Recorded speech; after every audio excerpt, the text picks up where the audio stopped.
Welcome to Goodlife Fantasy Sports Week 1 wide receiver rankings.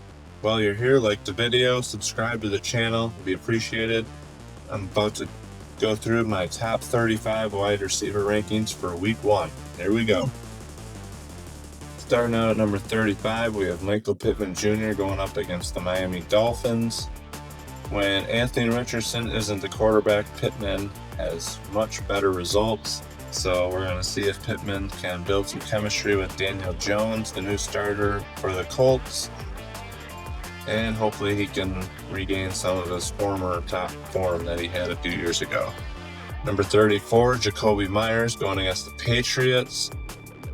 Myers, a target hog, gets tons of receptions. And now with the addition of Geno Smith, their passing game should be better. Ashton Genty will provide them a running game, so the whole offense should be better, which will help Myers out. Number 33, Stephon Diggs, going against Las Vegas Raiders. Diggs, the new number 1 receiver for the Patriots.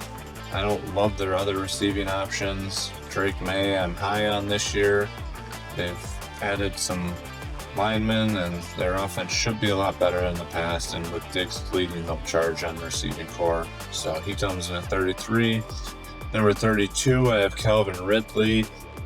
He's basically the only good receiver in Tennessee. He had a good year last year, even with a horrible quarterback. And now Cam Ward has to be an improvement on the quarterback play they had last year. So Ridley should have a much better year even beyond last year. I think he's going to have a really good season and just be a target hog for him. But this week 1, he has a really tough matchup against Denver, so that's why I have him at 32. Going forward after this week, he'll probably be in the mid to late 20s more often than 30s. Jameson Williams comes in at 31, going against the Packers. He had a strong finish to last season. We're going to see if he can build on that this year, or if he just ends up being just a deep threat. But if he can build on it, be more of a 1-2 punch with St. Brown, then he could be promising. But comes in at 31. Number 30 is George Pickens, his first year with the Cowboys. CeeDee Lamb should help take some pressure off him. So he's the number 2 instead of being the number 1 like he was in Pittsburgh. Should make life a little easier for him, but he has a really tough matchup with the Eagles this week, so I have him down at 30. Chris Olave comes in at 29. Very talented receiver, just has had a lot of injury problems the last couple of years, concussions. But he's healthy right now. Terrible offense, but he should get peppered with targets, and if Rattler can be partly decent and just get him the ball around him, he'll get enough targets to be wide receiver 3 worth. At number 28, we have Ted McMillan, probably a little lower than most people have him, but I'm a little worried because trading Illinois, Jalen Coker just went on the PUP list. Their other receivers are just lacking right now, so I think the defenses can focus on McMillan, and him being a rookie, he hasn't probably figured out how to beat that yet when he's the main focus. So a little lower on him at the start of the year here until he proves it. I'm just lower on rookies in general than a lot of people too, so Devontae Smith comes in at 27 against the Cowboys. Zay Flowers, 26 against the Bills. Jalen Waddle at 25. And DJ Moore against the Vikings at 24. Those 4 guys are all pretty much interchangeable in that range. They all can have a big boom game, or kind of a meh game. You don't know what you're going to get. Garrett Wilson comes in at 23, going against the Steelers. I really like Garrett Wilson this year. I think he's going to get tons of targets. He already has chemistry with Justin Fields from college, but he has a tough matchup against the Steelers. So I want to kind of see how it plays out with Fields, what the Jets offense looks like with Fields. And I'll probably have Wilson into the high teens going forward, but just a tough matchup this week. DK Metcalf, the new number 1 for the Steelers, going against the Jets. I have him at 22. Kind of want to see his chemistry with Aaron Rodgers before I move him up any higher. Make sure his on-field play shows like he wants to be there, because sometimes he can disappear. But I have him at 22. Now the top 21, we go to Xavier Worthy at 21 against the Chargers. He had a strong finish to the second half of last year. Let's see if he can build on it this year. I think with the Rice out, they're going to find ways to get it into his hands no matter what, like 10 times a game, whether it's some screen passes or run plays, but he'll get his share of opportunities until Rice gets back at least. Jerry Jeudy comes in at 20. He's a very underrated receiver now that he's out of Denver. Got a new fresh lease on life with the Browns, and he took advantage. He ran the most routes in the NFL last year. He does have a drop problem, but it hasn't really made his playing time any worse, so he's the number 1 for the Cleveland Browns, and their quarterback play should be a little better with Joe Flacco, at least at the start. And the Browns will be trying to play catch-up a lot, so he should probably be switched up around 18. 20 is probably a little low, but really high on him. 19, I have Cortland Sutton going against the Titans. He's the number 1 for Denver. Big-bodied guy, big end zone target. He'll get a lot of touchdowns from Bo Nix this year, and I think he'll get a lot of targets just in general. Very high on him. Got him at 19 this week. Number 18, Marvin Harrison Jr., going against the Saints. He was very underwhelming last year in his rookie year, and we'll see if he can do better. Trey McBride takes a lot of pressure off him, and he still didn't really perform, but he probably should be number 20. I should have him and Jeudy switched, which, yeah, I probably would do that, have Jeudy 18 and Marvin Harrison 20, but for right now, we got Harrison, number 18.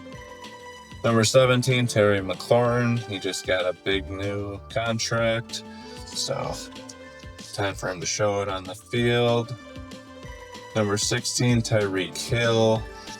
Last year, everyone was drafting him number 1 overall or top 5, and he just had a terrible year. I got him 16th. We'll see if he can go back to his yesteryears when he was one of the top receivers, or if he's just washed.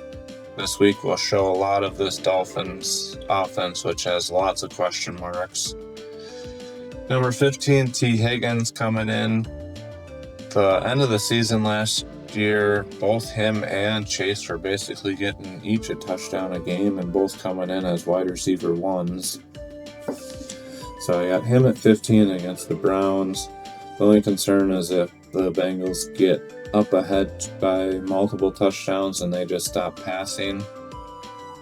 But also the Bengals defense is bad, so maybe the Browns can keep it close enough that they will get a full game's worth of action. Number 14, I have Devontae Adams against the Texans. Number 13, Ladd McConkey against the Chiefs. Number 12, I have Jackson Smith and Jigba, the new number 1 in Seattle with DK Metcalf gone, going against the 49ers. He should get a lot of targets. Sam Darnold takes over for Geno Smith. I think Darnold can be pretty much what Geno Smith was. Number 11, we have Mike Evans going against the Falcons. Tampa Bay has a lot of injuries in their wide receiver room, and with Godwin down and McMillan down, and then their other receiver is a rookie, Mbuka. So Mike Evans, the established guy, he should get lots of targets early on, and he's a pretty safe guy, so he comes in at 11. Number 10, we have A.J. Brown. A little bit of a disappointing season last year. He was nicked up and stuff, but now he's healthy. He should come back to his normal form, and he gets a nice matchup against the Cowboys, so he's number 10. Number 9, we have Brian Thomas going against the Panthers. They have Travis Hunter now, so we'll see how that affects Brian Thomas. Hunter probably only playing about 80% of the snaps. Maybe it'll take a little pressure off Thomas, but Thomas should still be the main focal point of that offense. Number 8, we have Malik Neighbors going against the Washington Commanders. New quarterback for him and Russell Wilson. It's hard to believe Russell Wilson will be any worse than the guys that were throwing the ball to him last year, so he should be able to still have a really good year, and hopefully we see some of those Wilson rainbow deep balls to Neighbors for some touchdowns. That'll be fun. Number 7, Puka Nacua going against the Houston Texans. I probably would have him 5th if I was more confident in Stafford's health, but with his back injury that supposedly could be lingering all season long, I just don't know how healthy he is or if it's going to affect his passing at all. And with Devontae Adams, depending if Adams is washed or not, if he's going to take a lot of targets from Nacua, or if they can both function at top 12 wide receiver 1 levels. Amon St. Brown comes in at number 6 going against the Packers in what's going to be a great game. Drake London goes against Tampa Bay in another good game. A good matchup. CeeDee Lamb comes in at number 4. I dropped him from 3 to 4 just because tough matchup against Philadelphia. He tends to get a lot of targets, but Philly does a good job of limiting his yardage when he plays them. Nico Collins I have in at number 3 against the Rams. It's not much competition. Christian Kirk I really like, but he is injured last year, coming off the injury. He could have a really good year being the number 2, but he has got to prove it first. So Collins by far the number 1, and then it's Kirk and some rookies. So I have Jamar Chase at number 2. Everyone else will have him at number 1, but kind of like T. Higgins, if the Bengals get up a lot, they just might not have to pass as much in the second half of the game. Probably the Bengals defense is bad enough that Cleveland can maybe keep it close enough that they stay involved in the end of the third or fourth quarter, but it's very possible that Chase and Higgins just don't even need to do anything in the fourth quarter. So that's why I have him at number 2. And Justin Jefferson is my number 1 receiver for week 1 with Jordan Addison suspended for 3 games. And Adam Thielen just came over last week. He hasn't built that rapport up with J.J. McCarthy, even though they did work out in the offseason together. So there is something there with Adam Thielen and J.J. But Justin Jefferson's been around him a lot more and kind of probably will have that chemistry with him a lot better. And so I think these first 3 weeks, Jefferson's just going to be fed tons of balls, and he'll be the number 1 receiver through the first 3 weeks of the year. So, yeah, that's the Goodlife Fantasy Sports top 35 wide receivers of week 1. Make sure you give a like, subscribe to the channel. We'd really appreciate it. Share the channel with your friends. We'd appreciate that too. And we will see you on the next one.